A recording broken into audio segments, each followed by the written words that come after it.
오늘 함께 읽을 말씀은 고린도후서 8장 1절에서 15절입니다. 네, 제가 좀 또 길게 했는데 일어서서 함께 우리 봉독하도록 하겠습니다. 저와 여러분이 교독하도록 하겠습니다. 형제자매 여러분, 우리는 하나님께서 마케도니아 여러 교회에 베풀어 주신 은혜를 여러분에게 알리려고 합니다.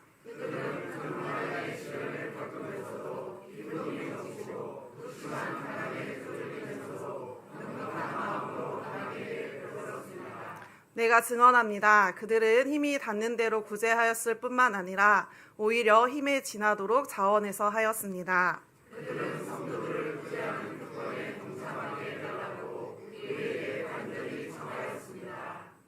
그들은 우리가 기대한 이상으로 하나님의 뜻을 따라서 먼저 자신들을 주님께 바치고 우리에게 바쳤습니다. 그래서 우리는 기도에게 정하기를 그가 이미 시작한 대로 이 은혜로 우리를 여러분 가운데서 안수하라고 하였습니다. 여러분은 모든 일에 있어서 뛰어납니다. 곧 믿음에서, 말솜씨에서, 지식에서, 열성에서, 우리와 여러분 사이의 사랑에서 그러합니다. 여러분은 이 은혜로운 활동에서도 뛰어나야 할 것입니다. 하나님이 나를 명령하는 것이 아닙니다. 다른 사람들의 열성을 말함으로써 여러분의 사랑도 진실하다는 것을 확인하려고 하는 것입니다. 여러분은 우리 주 예수 그리스도의 은혜를 알고 있습니다. 그리스도께서는 부요하나 여러분을 위해서 가난하게 되셨습니다. 그것은 그의 가난으로 여러분을 부요하게 하시려는 것입니다.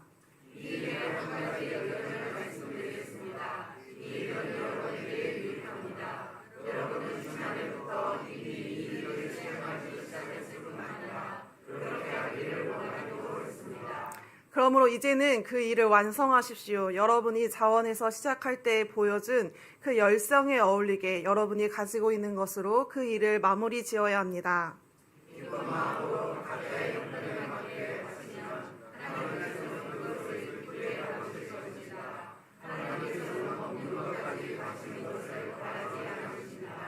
나는 다른 사람들을 편안하게 하고 그 대신에 여러분을 괴롭게 하려는 것이 아니라 평형을 이루려고 하는 것입니다.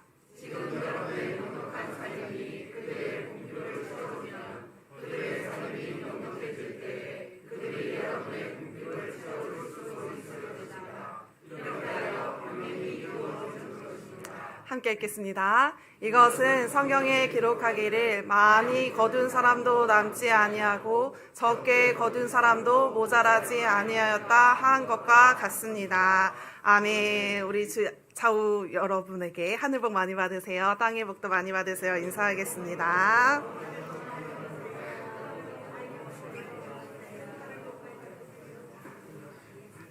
네, 감사합니다. 네, 제가 담임 목사님의 안식년을 시작하면서 지난주부터 저와 여러분은 그 담임 목사님의 부재에 대해서 서로 적응하는 중입니다.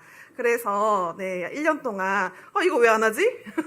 이거 이상한데? 라고 생각이 드시면 담임 목사님 안 계셔서 그렇구나. 익숙하지 않구나. 그렇게 넉넉한 마음으로 이해해 주시기를 부탁드립니다. 매월 첫 주는 이경주 목사님께서 설교를 전해주시고 둘째 주는 제가, 그리고 셋째 주는 김복은 목사님께서, 그리고 넷째, 다섯째 주는 장로님들께서 돌아가면서 설교를 섬겨주시게 됩니다. 저는 전임 전도사라서 매달 1, 2, 3부 주일 연합 예배를 설교를 할 수 있는 특권을 누리게 되었습니다.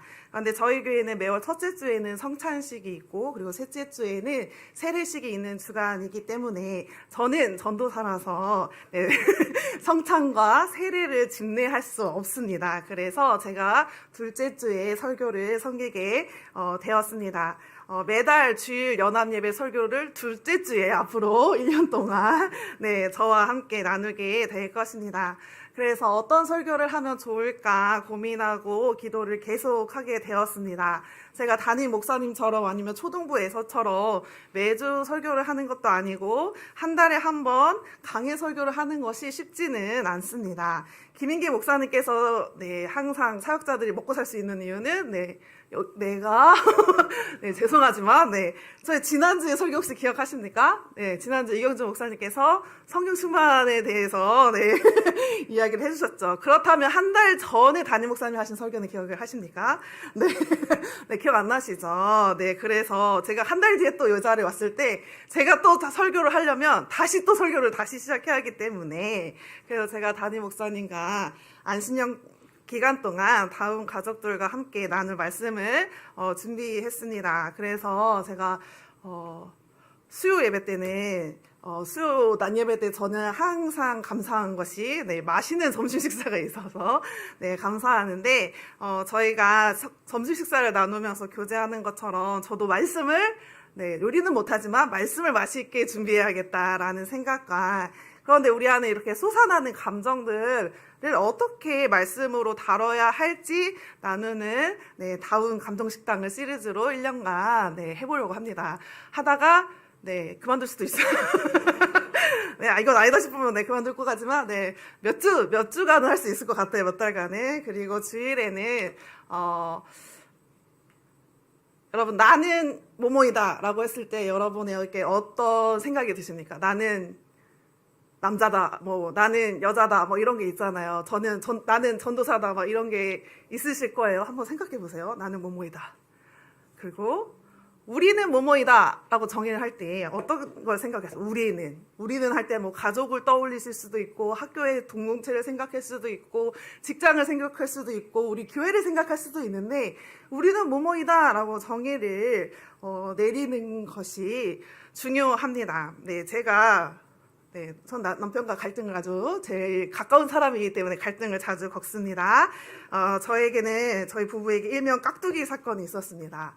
깍두기 사건이 무엇이냐면 제가 어린이 사역자 모임을 가거든요, 매달. 그런데 특별하게 최영기 목사님이랑 어린이 사역자 모임에 함께 이렇게 사역을 나누는 시간을 가지게 되었습니다. 그런데 저희 남편이 지금 그때 당시에는 아무것도 안 하고 있었기 때문에 일을 안 하고 있었기 때문에 같이 갈래? 최영기 목사님이랑 같이 교제하면서 목회적인 고민도 나누고 지도해 주신대. 같이 가보자 해서 남편을 데리고 갔습니다.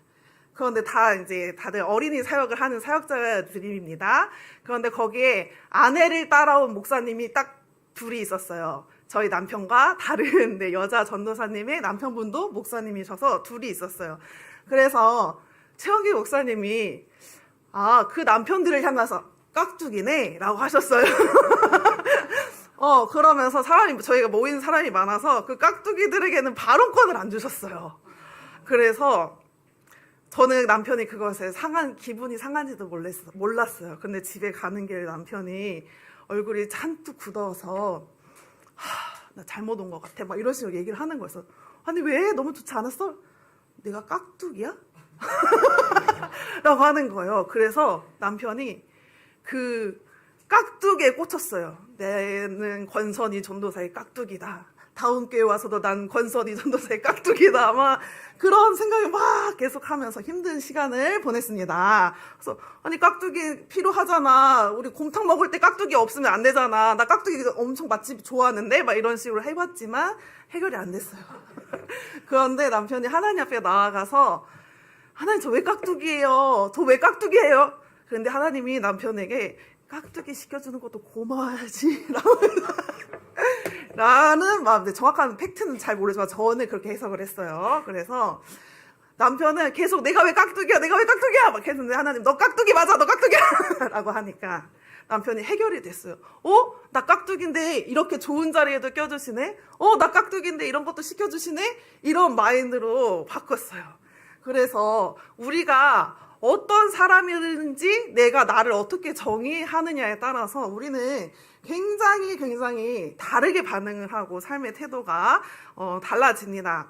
예, 저도 한동안 힘들었던 고민이 있었어요. 여러분 주일에 교회를 오시잖아요. 근데 주일에 사무실에 아무도 없으면 어떠세요? 어디 갔어? 전도사 어디 갔어? 목사 어디 갔어? 막 이렇게 생각이 드시나요?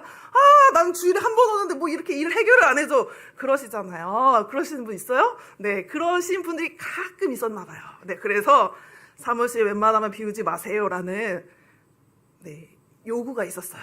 그래서 초창기에 그래서 사무실 비우지 말라고 해서 말을 제 말 들었잖아요. 그래서 그럼 나는 사무실 지켜야지라고 하면서 사무실 지켰어요. 근데 어느 날 보니까 저만 사무실 지키고 있는 거예요. 그래서 왜 하나님 저만 사무실을 지켜요? 왜 저만, 그래, 사무실에 있으면 뭐 어떤 거예요? 전도사님 뭐 주세요, 전도사님 뭐 해주세요, 뭐는 어딨어요, 뭐는 어딨어요. 계속 요구들을 처리하다 보면, 정작 제가 설교를 준비를 못하고 있고, 제가 다른 일을 못하고 있는 거예요. 그래서 기도하면서, 하나님, 왜 저만 사무실 지켜요? 왜 다른 사람들은 일 안 해요? 막 이런 마음이 생기는 거예요. 그런데 그때도 똑같이 하나님은 말씀해 주셨어요. 선이야, 너는 사무실을 지키는 사람이야.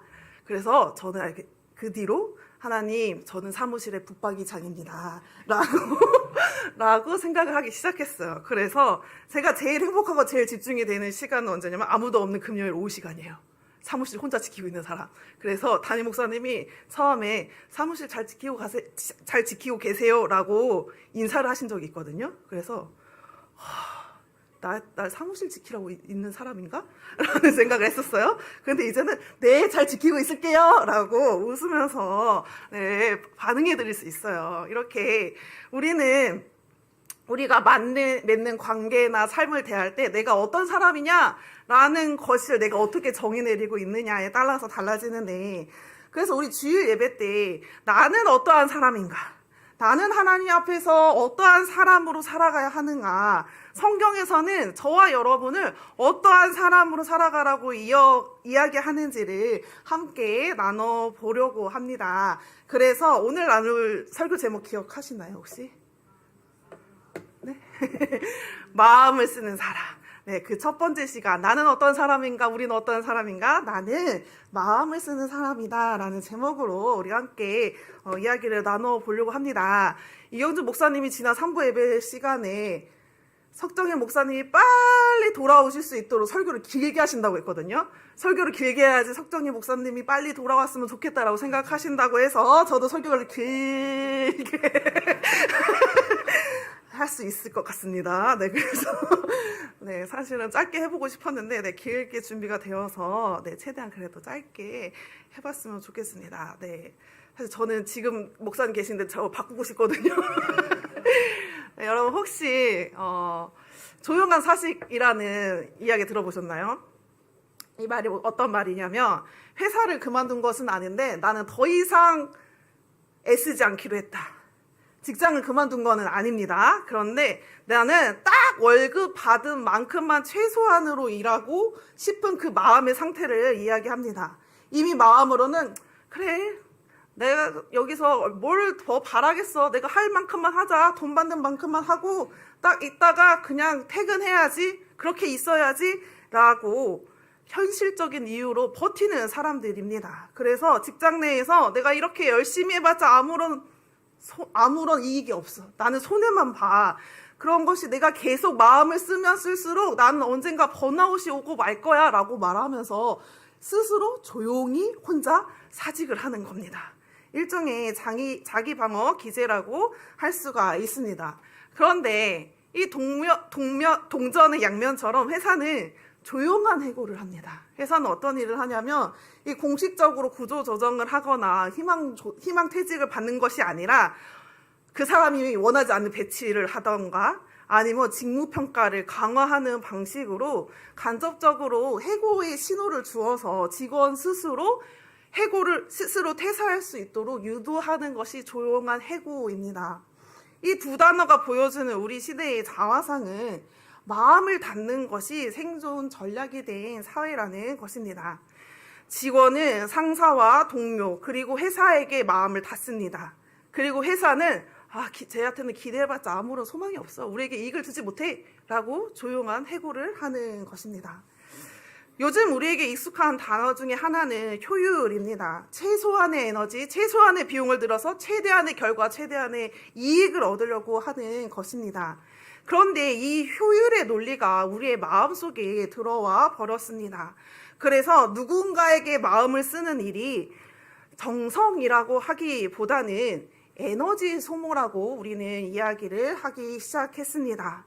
그리고 특히 직장이나 미래에 대한 불안으로, 그리고 육아에 대한, 양육에 대한 힘듦으로 인하여서 마음을 쓰라는 말은 때로는 너무나도 무거운 버거운 숙제와 짐같이 느껴집니다. 내 마음 하나 간수하기도 힘든데 어떻게 누구에게 더 마음을 쓰라는 말인가라는 탄식이 우리에게 절로 나옵니다. 그러다 보니 우리는 점점 우리의 마음을 아끼게 되었습니다. 상처받지 않으려고 마음을 쓰지 않고 손해보지 않으려고 마음을 쓰지 않기 시작했습니다. 서로가 서로에게 더 이상 나에게 기대하지 마. 나는 너에게 아무것도 해줄 수 없어. 나에게 더 이상 요구하지 마. 라고 선언하면서 서로 효율성, 가성비, 계산기를 따지면서 이 사람이 나에게 이익을 주는가 안 주는가만 따지고 있는 모습입니다. 그래서 우리는 마음 쓸 여유가 없습니다. 라고 항상 말을 합니다. 내 코가 석자라서 다른 사람에게 마음 쓸 여유가 없어요. 다른 사람에게 마음을 줄 틈이 없어요. 라고 이야기합니다. 그래서 우리는 관계를 맺을 때도 여기까지만 마음을 써야지. 이 정도면 충분해. 라고 선을 긋습니다. 그런데 문제는 이 논리가, 이 원리가 우리의 교회와 우리의 가정과 우리의 신앙에도 들어왔다라는 것입니다. 여러분은 하나님 앞에서 조용한 사직을 하고 계시지 않습니까? 어저께 교사 세미나 때도 선생님들이 항상 연말마다 그만둘 생각을 했습니다. 라고 했는데 다들 그 자리에 계셔줘서 감사합니다. 조용히 이 공동체 소망이 없어. 나 목장 이제 안 나가야지.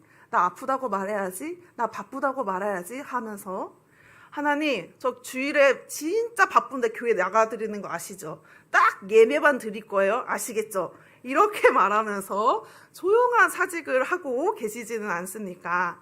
아니면 우리가 가정에서 배우자에게 아니면 부모님에게 우리의 자녀들에게 조용한 해고를 하고 계시지는 않습니까?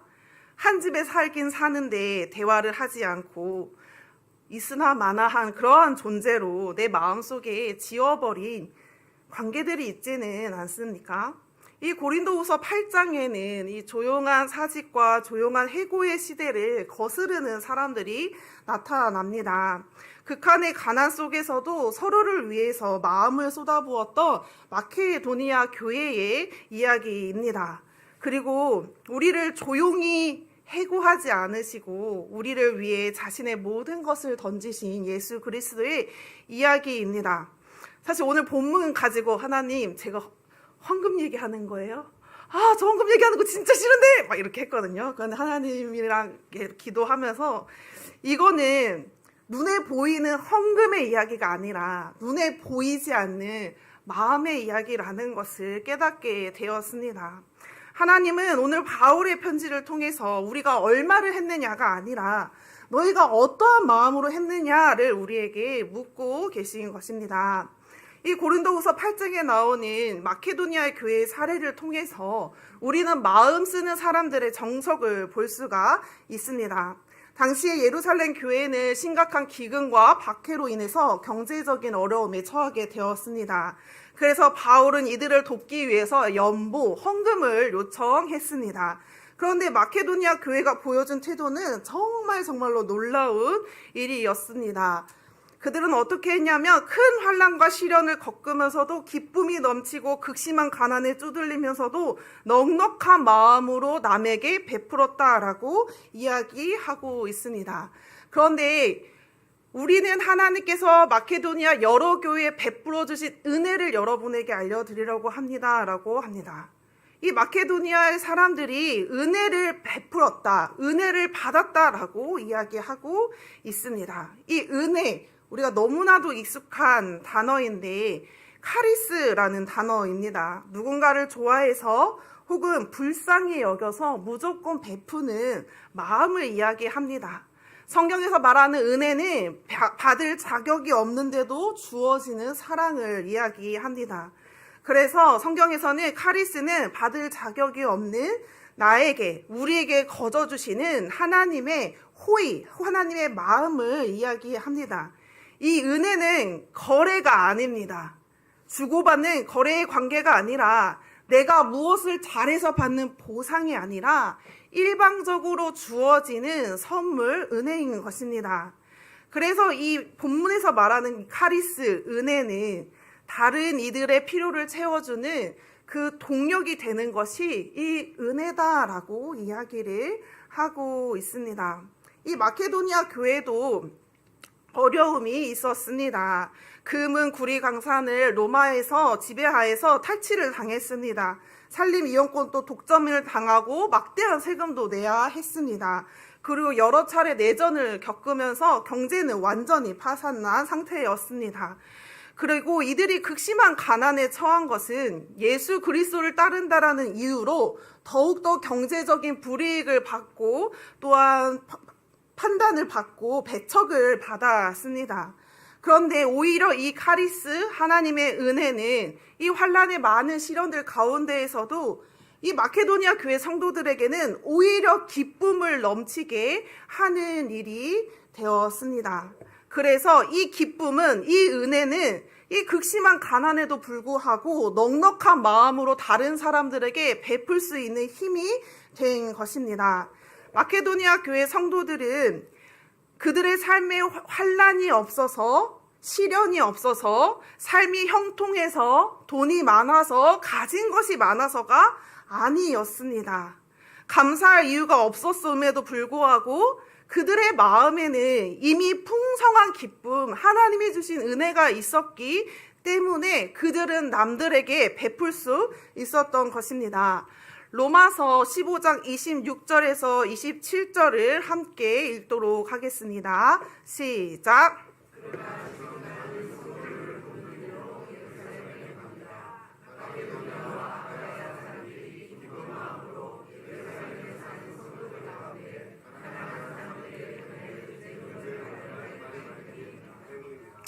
그들은 기쁜 마음으로 그렇게 하였습니다. 그들은 정말로 예루살렘 성도들에게 빚을 진 사람들입니다. 이방 사람들은 그들에게서 신령한 복을 나누어 받았으니 육신의 생활에 필요한 것으로 그들에게 봉사할 의무가 있습니다. 이 로마가 지중해 연안을 다스리고 있던 이때 당시에 마게도니아의 성도들과 그리고 아가야의 성도들이 이 가난한 사람들의 많았던 예루살렘 교회에 많은 헌금을 하였습니다. 이 마게도니아 교회 형편이 예루살렘 교회보다 그렇게 나은 형편도 아니었음에도 불구하고 그들은 그 어려움 속에서도 너무나도 기쁜 마음으로 예루살렘 교회의 가난한 사람들을 위해서 함께 마음을 모아 도왔다라고 이야기를 하고 있습니다. 왜냐하면 그들에게 복음의 빚을 지었기 때문입니다. 신령한 복을 나누어 받았기 때문에 자신들이 그것을 다시 돌려준 것입니다. 이 점을 바울은 이 고린도 교회에게 다시 한번 이야기하고 있는 것입니다. 바울은 마게도니아 성도들이 자신의 힘이 닿는 대로 뿐만이 아니라 오히려 힘에 지나도록 자원해서 하였다라는 것을 고린도 교회 성도들에게 알려주고 있는 것입니다. 자신이 있는 것으로 하는 것은 어쩌면 쉬워 보일 수 있습니다. 그런데 힘에 지나도록 하는 것은 하나님을 신뢰하는 믿음이 있지 않는다면 그것은 어려운 일일 것입니다. 이들은 또한 누군가가 강요하거나 누군가가 협박해서 드린 것이 아니었습니다. 자발적으로 하나님이 주신 그 마음을, 기쁨을 나눈 것입니다. 그래서 하나님의 그 일에 참여하게 한 것입니다. 그리고 이 마게도니아 교회 성도들의 놀라운 태도는 성도들을 구제하는 특권에 동참하게 해달라고 우리에게 간절히 청하였습니다 라고 이야기했습니다. 헌금을 보내면서 제발 우리가 헌금을 할 수 있게 해주세요. 제발 우리가 도와줄 수 있게, 섬길 수 있게, 그 특권에 함께 할 수 있게 간절히 원합니다 라고 이야기한 것입니다. 이들에게는 넉넉한 마음이 있었습니다. 그래서 이들에게는 내 형편이 나아지면 좋겠습니다. 제가 풍성해지고 여유가 있으면 좋겠습니다. 그렇게 말한 것이 아니라 저희가 가진 것이 없습니다. 하지만 하나님께 받은 은혜가 너무나도 커서 제가 여러분에게 받았던 그 은혜가 너무 커서 제가 드리고 싶습니다. 그렇게 하나님 앞에 드린 것입니다. 이 마게도니아 교회 사람들은 그래서 고린도후서 6장 10절에서 말하는 것처럼 근심하는 사람 같으나 항상 기뻐하고 가난한 사람 같으나 많은 사람을 하게 하고 아무것도 가지지 않은 사람 같으나 모든 것을 가진 사람이 되었습니다. 그런데 바울이 계속해서 고린도 교회는 이렇게 얘기합니다. 고린도 사람 여러분, 우리는 여러분에게 숨김없이 말하였습니다. 우리는 마음을 넓혀 놓았습니다. 우리가 여러분을 옹졸하게 만드는 것이 아니라 여러분의 마음이 옹졸한 것입니다. 나는 자녀들을 타이르듯이 말합니다. 보답하는 셈으로 여러분도 마음을 넓히십시오 라고 이야기하고 있습니다. 그들은 돈을 더 내라, 돈을 많이 내라 라고 이야기하는 것이 아니라 마음을 써라, 마음을 넓혀라 라고 우리에게 이야기하고 있습니다. 그래서 고린도후서에서 바울은 마게도니아 교회 섬김에 굉장히 놀라움을 표현합니다. 그들은 기대한 것 이상으로 하나님께 자신을 드렸고 기대한 것 이상으로 바쳤습니다. 그래서 진정한 마음으로 마음을 쓴다라는 것은 내 의지나 자원을 쥐어짜서 드리는 것이 아닙니다. 나 자신을 먼저 주님께 드리는 것입니다. 마케도니아 성도들은 환난과 가난 속에서도 그 하나님께 받은 그 마음을 썼습니다. 우리가 누군가에게 마음을 쓰다가 금방 지치고 금방 화가 나는 이유가 무엇입니까? 바로 내 힘으로 하려고 하기 때문입니다. 내 안에 그 작은 저수지에서 물을 퍼다가 쓰기 때문에 내 작은 저수지는 금방 몇 번 퍼쓰면 바닥이 나고는 맙니다. 조금만 퍼주면 금방 바닥이 나서 왜 나 이거밖에 없어? 나 아무것도 없는데 왜 자꾸 달라고 해? 내가 저 사람한테 이만큼 했는데 왜 저 사람은 나한테 이렇게밖에 안 해줘?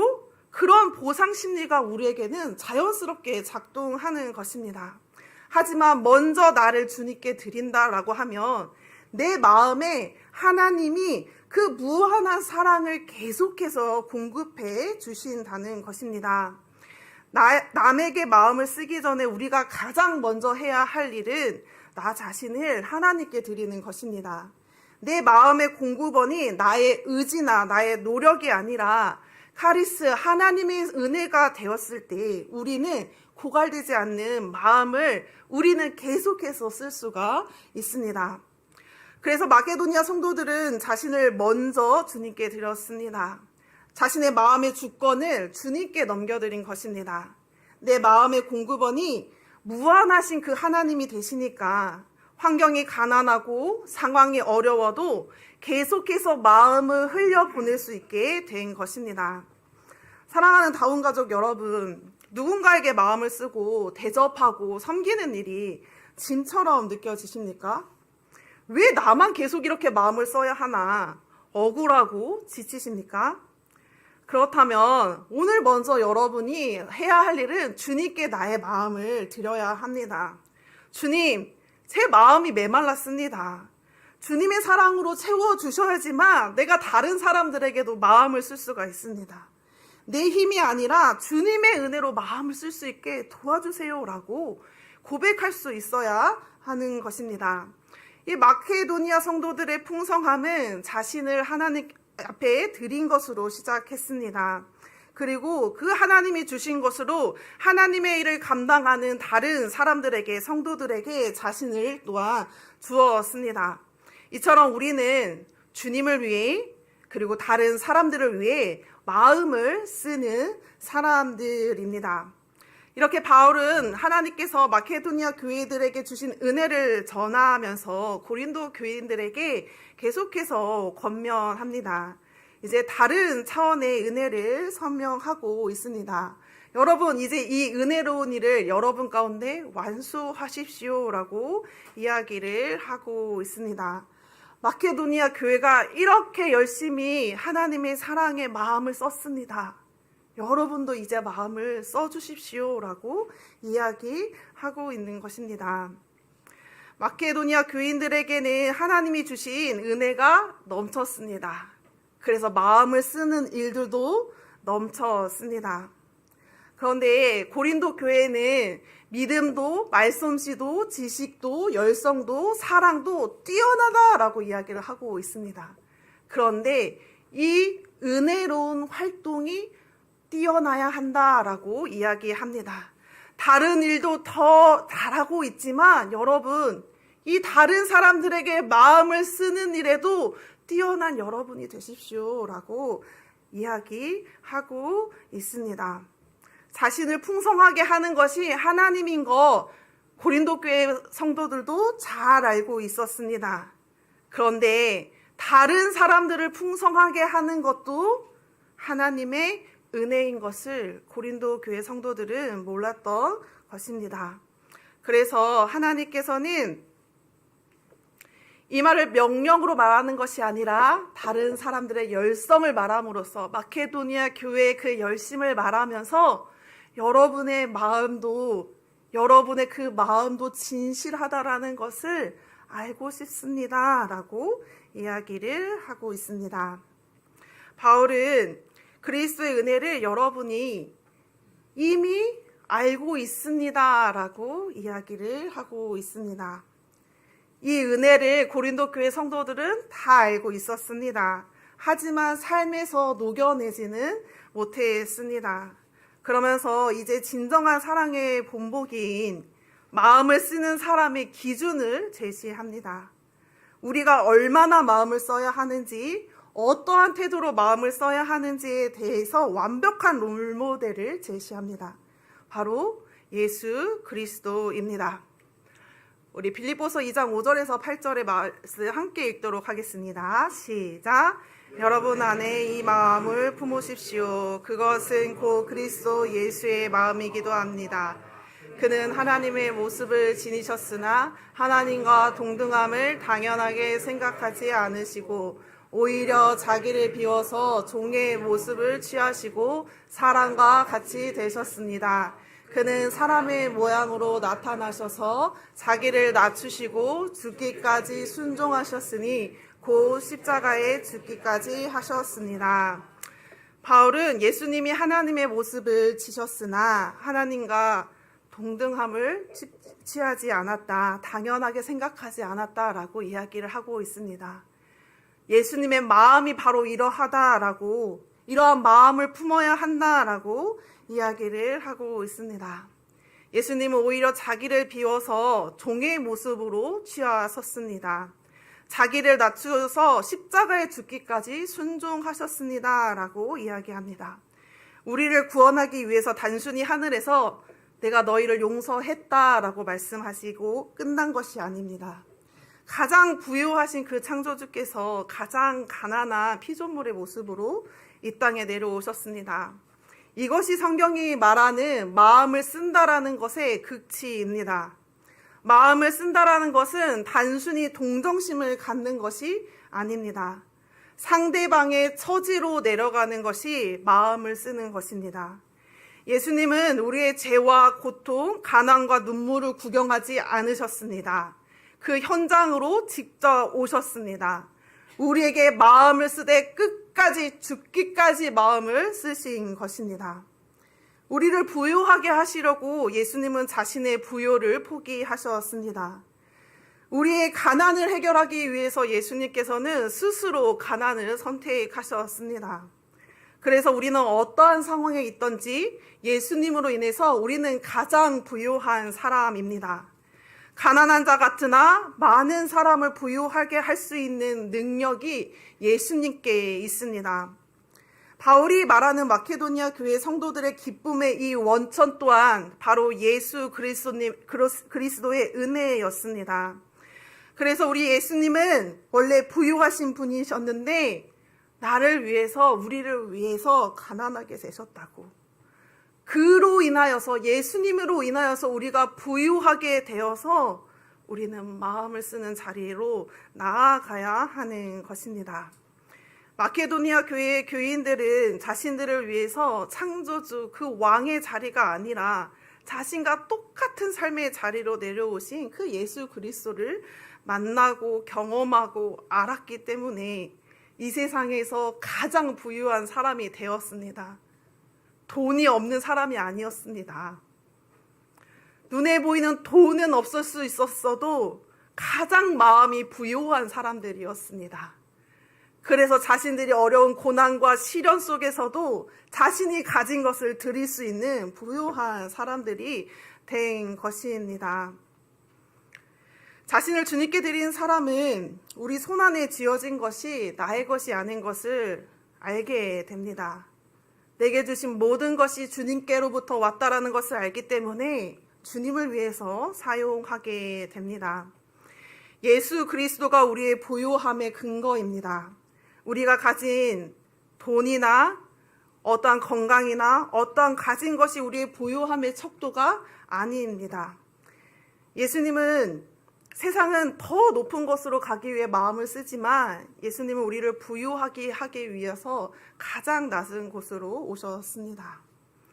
우리에게 마음을 쓰셨기 때문에 그 십자가를 지셨습니다. 오늘 우리 안에도 이 마케도니아 교회 성도들이 가졌던 그 기쁨이 여러분에게 있습니까? 우리를 부유하게 해주시기 위해서 예수님께서 가장 가난하게 오셨다라는 것이 믿어지십니까? 만일 그것이 진정으로 삶으로 믿어진다라면 우리 안에는 풍성한 기쁨이 넘칠 것입니다. 그 은혜로 인해, 그 기쁨으로 인해 우리는 하나님께 마음을 드릴 수 있을 것입니다. 다른 사람을 위하여서 계속해서 마음을 쓸 수 있을 것입니다. 바울은 마케도니아 교회 성도들이 그랬던 것처럼 고린도 교회 성도들에게 이 진실함을 마음을 쓰는 것을 증명하라라고 이야기하고 있습니다. 사랑에 말로 하는 것은 쉽습니다. 하지만 그 사랑에 마음이 담겼는지는 내가 어느 정도 불편함을 감수하느냐를 보면 알 수가 있습니다. 앞서 말한 것처럼 우리 사회는 가성비의 시대입니다. 적게 투자하고 많이 얻는 것을 원합니다. 그래서 관계에서도 가성비를 따집니다. 나에게 이득이 안 될 것 같으면 마음을 닫아버리고 마음을 쓰지 않으려고 합니다. 하지만 예수님께서는 복음은 가성비를 따지지 않습니다. 오히려 가장 귀한 분이 가장 낮은 곳에 자신을 던지신 거룩한 낭비, 마음을 쓰는 것입니다. 진정으로 마음을 쓰는 것은 상대방의 처지로 내려가는 것입니다. 부유하신 예수님께서 우리를 위해 가장 가난해지셨던 것처럼 우리도 누군가의 짐을 나누어지기 위해서 나의 편안함을 내려놓는 사랑의 진실함을 증명해야 합니다. 여러분의 직장에서, 여러분의 가정에서, 여러분이 속한 공동체에서 여러분이 마음을 써야 할 대상은 누구입니까? 어쩌면 말하기 힘든 고민을 안고 있는 후배일 수 있습니다. 어쩌면 하루 종일 육아에 지쳐서 눈이 쏙 들어가서 남편만을 기다리고 있는 그 배우자일 수도 있습니다. 예수님처럼 그들의 마음 자리로 한번 내려가 보십시오.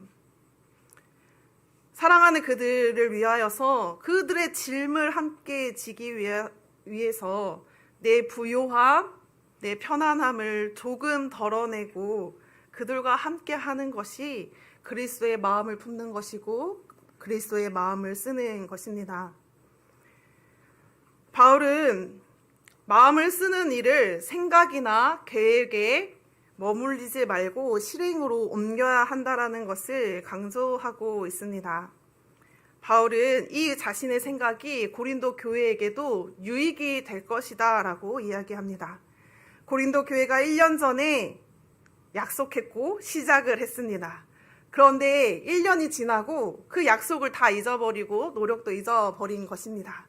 그래서 그들에게 마게도니아 교회 일을 이야기하면서 여러분, 그때 그 시작했던 그 열성에 맞게 이제 이 일을 마무리하십시오 라고 이야기합니다.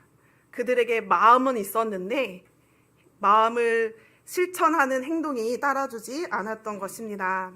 그래서 이제 마케도니아 교인들처럼 마음을 쓰십시오 라고 이야기합니다. 그런데 어떻게 드려야 하냐며 기쁜 마음으로 각자 형편에 맞게 바치십시오라고 이야기합니다. 기쁜 마음으로 드릴 때 하나님도 그것을 기쁘게 받으실 것입니다. 앞서 이야기한 것처럼 얼마만큼 드렸느냐가 중요한 것이 아니라 어떠한 마음으로 어떠한 마음을 썼느냐가 중요합니다. 그들의 태도가 중요합니다. 마음을 쓰는 것에는 완성이 필요합니다. 나중에 여유 생기면 잘해줘야지. 나중에 돈 많이 벌면 하나님 제가 헌금할게요. 나중에 시간 좀 여유 생기면 그때 봉사할게요. 섬길게요. 이렇게 말하는 것은 아직 마음을 쓴 것이 아닙니다. 하나님이 원하시는 것은 여러분이 대단한 성과가 아닙니다. 지금 여러분이 그 시작한 그 작은 마음이라도 있는 그대로 행동으로 실천하는 것입니다. 혹시 우리 가운데 고린도 교회처럼 예전에 시작한 하나님의 그 선한 일을 아직 다 이루지 못하신 분이 계시지 않습니까? 지난주에 이경준 목사님이 하고 웃으라고 했거든요. 자신이 경직돼서 웃음을 하루에 200번씩 연습을 하셨대요. 근데 저도 생각이 났어요. 제가 20대 때 하나님을 믿는 사람은 얼굴이 밝아야 되는데 저 얼굴이 전혀 안 밝았거든요. 그래서 계속 연습하다가 저도 잊어버렸다라는 것이 생각났어요. 그래서 저의 올해 그 타임 캡슐에 다른 사람들에게 환대하기, 다른 사람들과 수다를 기꺼이 하기가 저의 기도 제목이고 실천 사항이었습니다. 여러분에게는 어떠한 실천 사항이 있었습니까? 타임캡슐에 적었던 그 기도 제목, 이거에서 성장할게요, 이렇게 다짐했던 거, 타임캡슐에 묻어두는 게 아니라 그건 꺼내서 실천해야 하는 것입니다. 하나님께서는 우리에게 없는 것을 바라지 않으십니다. 우리에게 있는 것으로 기쁜 마음으로 드리라라고 이야기하고 있습니다. 그래서 바울은 이렇게 할 때 지금 여러분의 넉넉한 살림이 그들의 궁핍함을 채워주며 그들의 살림이 넉넉해질 때 여러분의 궁핍을 채워줄 수도 있을 것이다 라고 이야기합니다. 출애굽기에 보면 많이 거둔 사람도 남지 않고 적게 거둔 사람도 모자라지 않았던 그 하나님 나라의 원리를 설명하고 있는 것입니다. 하나님은 분명 어떤 사람에게는 더 주시고 어떤 사람에게는 덜 주시기도 합니다. 그러나 목적은 단 하나입니다. 서로를 살리고 공동체를 건강하게 세우려고 하는 것입니다. 그래서 오늘 우리가 가진 것은 우리만을 위한 것이 아닙니다. 하나님이 우리에게 맡기신 통로입니다. 하나님은 우리에게 없는 것을 요구하지 않으십니다. 나중에 여유가 생기면 드릴게요. 나중에 시간이 생기면이라는 핑계를 버리고 지금 내 속에 있는 그 작은 진심을 행동으로 옮겨야 합니다. 저희 남편의 사건을 동의를 구했습니다. 네, 이것은 담배꽁초 사건입니다. 지난주에 남편이 새벽 설교 때도 이야기를 했는데 저희 남편이 담배 냄새를 정말 싫어합니다. 저도 물론 싫어합니다. 그래서 길을 갈 때마다 담배 피는 사람들이 있으면 담배 냄새! 이렇게 꼭 말을 하고 넘어가요. 지나가요. 담배쟁이들! 꼭 이렇게 말을 하고 지나가요. 그래서 아니면 컬럭 하면서 지나가요. 그러면 저 옆에 가면서 제가 막 너무 불편해요. 왜 그러는 거야. 그냥 조용히 지나가. 저 사람도 어쩔 수 없잖아. 지금 담배를 집안에서 못 피고 여기서 피는 거야. 그러면은 나는 피해를 받아도 돼? 그러면은 나는 담배를 원하지도 않은 내가 냄새 연기를 맡아도 돼? 막 이렇게 얘기를 했어요. 그래서 저는 항상 그러다 가다가 길에서 칼 맞을 수 있어요. 뒤통수 맞아요. 막 이렇게 얘기를 한단 말이에요. 그런데 그거 갖고 저희가 굉장히 많이 씨름을 했어요. 근데 저희 집 앞이 주차장이에요. 그래서 부엌 창문으로 그 주차장에서 담배 피는 분들 연기가 넘어와요. 그러면은 남편은 안에서 막 이러 하고 있었어요. 그래가지고 담배꽁초를 막 여기저기 막 던졌었거든요. 집 앞에 있는 거를. 그러다가 하나님의 은혜를 주어서 너도 똑같은 사람이다. 담배만 그런 거다. 라고 하면서 그래서 저희 남편이 마음을 쓰기 시작했어요. 그 담배꽁초를 치우기 시작했어요. 그래서 집 앞 주차장에 있던 그 담배꽁초, 그 옆에 집에 있는 담배꽁초를 다 주웠어요. 그런데 그 담배꽁초를 줍고 있는 상황 속에서 근데 옆에 있는 그 연습실 청년들이 나와서 담배를 피거든요. 그래서 한번 얘기도 했어요. 여기서 담배 피우면 안 돼요. 저희가 집이 여기예요. 피지 말아주세요. 라고 했는데 계속 폈어요. 그런데 저희 남편이 담배를 치우고 있는 거를 이제 주위 사람들이 보기 시작한 거예요. 그래서 저희 주변에서 담배를 안 피기 시작했어요.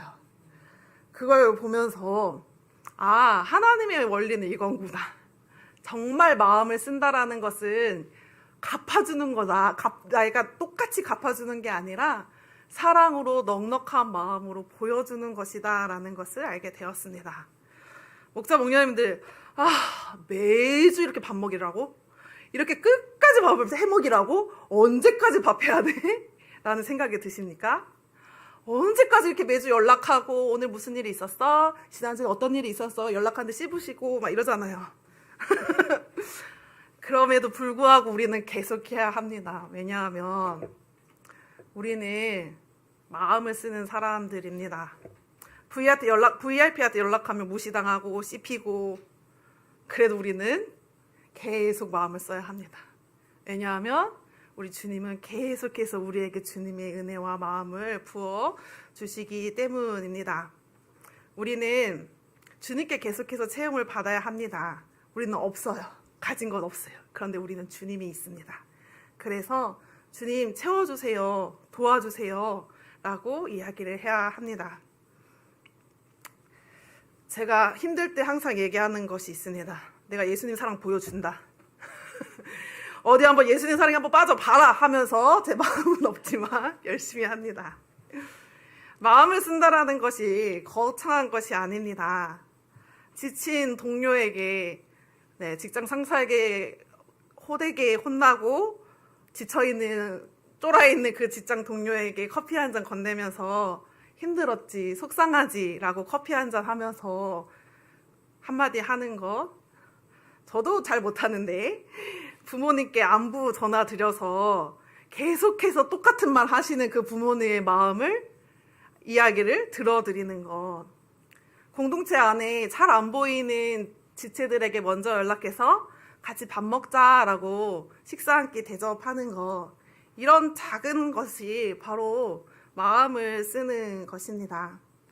우리는 모두 각자 치열한 정쟁터에서 살아갑니다. 그래서 자꾸만 내 마음을 닫고 싶고 내 것을 지키려고 내 가정을 지키려고 마음을 쓰지 않으려고 노력합니다.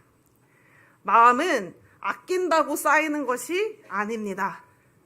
마음은 쓸수록 넓어지는 것입니다.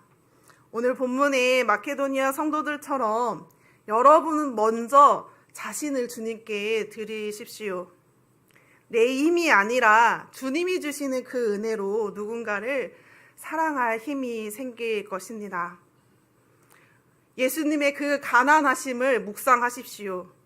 예수님이 먼저 가난해지셔서 우리가 부유하게 되었다라는 것을 기억하시면서 우리도 이제는 누군가의 삶으로 기꺼이 우리의 마음을 쓰는 사람들이 되었으면 좋겠습니다. 지금 바로 시작하십시오. 예배를 끝나고 여러분이 가시는 밖으로 나가는 순간 나는 마음을 쓰는 사람이다 라고 생각하시면서 여러분이 그 마음을 쓰는 것을 통하여서 하나님의 풍성함이 흐르는 천국이 이루어지길 간절히 축복합니다. 우리 이 시간에 함께 찬양으로 고백했으면 좋겠습니다. 네, 저희 남편이 잘 모르는 곡이면 어떡해? 라고 했는데 몇 번 불렀어요. 우리 성도의 노래 함께 고백했으면 좋겠습니다. 하나님, 우리가 정말 가진 것이 없습니다. 우리도 어려운데, 우리도 여유가 없는데 하나님 왜 자꾸 우리에게 마음을 쓰라고 하세요? 하나님이 우리에게 가득 채워주셨기 때문입니다. 예수 그리스도의 그 풍성함을, 부요함을 우리에게 주셨기 때문입니다. 하나님, 우리가 마음 쓰는 사람이 되겠습니다. 우리의 삶을 주님께 드리겠습니다. 그 고백을 담아서 찬양하겠습니다.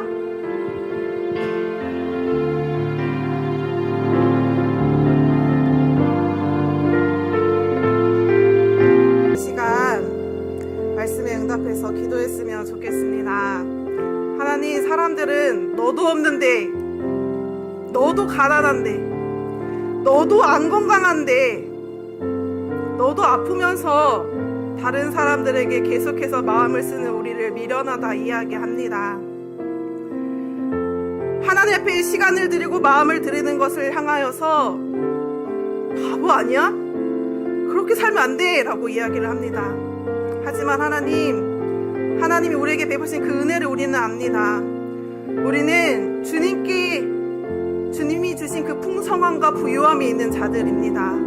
하나님, 우리가 삶을 살아갈 때 마음을 쓰는 것을 멈추지 않게 하여 주시옵소서. 우리에게 맡겨주신 그 영혼들을 향하여서 계속해서 기쁜 마음으로 마음을 쓰는 자들이 되게 하여 주시옵소서. 우리로 인하여서 주님의 그 부유함이 풍성함이 흘러가게 해주시옵소서. 하나님, 그러기에는 우리가 메말라 있습니다. 그러기에는 우리가 너무나도 가난합니다. 주님의 그 풍성함을 우리에게 부어달라고 우리 이 시간 함께 하나님 앞에 기도하도록 하겠습니다. 기도합니다. 하나님 아버지 감사합니다.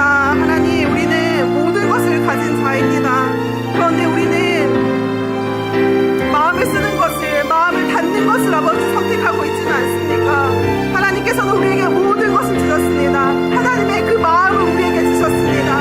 하나님, 이 세상은 우리에게 미련하다 말합니다. 이 세상은 우리에게 바보 같다 말하고 너나 잘하라고 말하고 이야기합니다. 하나님, 하지만 우리는 주님이 주신 그 풍성함과 부유함으로, 하나님이 주신 그 넉넉함으로 기쁜 마음으로 자원하여서 마음을 쓰는 사람들입니다. 하나님, 우리의 자녀들에게 아버지 공급할 양식을 아버지 우리에게 채워주시옵소서. 하나님, 우리의 VIP들에게, 우리의 직장 동료들에게, 우리가 세상 가운데서 만나는 모든 사람들에게 그 그리스도의 풍성함을, 넉넉함을 보여주는 마음을 쓰는 사람들이 되게 하여 주시옵소서. 하나님, 우리는 나이가 부유해지는 것이 아니라 다른 사람들이 부유해짐으로 인하여 나의 부유함을 아버지 누리는 사람들입니다. 하나님, 우리를 통하여서 다른 사람들을 부유케 하시고 그런 우리를 통하여서 나 또한 부유케 되는 그 하나님의 원리가 하나님 우리 교회 모든 가족들에게 아버지 있게 하여 주시옵소서. 하나님 감사합니다. 하나님 아버지, 오늘 우리가 어디에 마음을 두고 어디에 마음을 써야 하는지를 깨닫게 해주시니 참 감사합니다. 사람들은 자꾸만 마음을 닫으라고 이야기합니다. 우리에게 손해보지 말라고, 바보같이 살지 말라고, 마음 쓰지 말라고 이야기를 합니다. 하나님, 하지만 우리를 위해 가장 가난해진 그 예수님의 길을 우리는 따르기로 결단합니다. 내 마음의 사랑의 탱크, 내 마음의 여유 저수지가 말라버렸을 때 오히려 주님을 바라보게 해주십시오.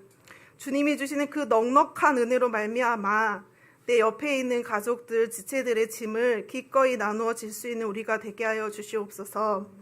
우리가 이번 한 주간 작은 진심을 심으며 우리의 마음을 쓸 때 하나님께서 약속하신 그 풍성한 열매가 아버지 우리를 통하여서 흘러가게 하시고 우리 또한 하나님이 주시는 그 풍성함을 누리는 한 주의 삶이 되게 하여 주시옵소서. 우리를 부유케 하시는 예수 그리스도의 이름으로 기도드립니다. 아멘. 하나님께서 여러분에게 복을 내리시고 여러분을 지켜주시기를, 하나님께서 여러분에게 미소 지으시고 은혜 베푸시기를, 하나님께서 여러분의 얼굴에서 눈을 떼지 않으시고 여러분을 형통하게 해주시기를 빕니다. 아멘.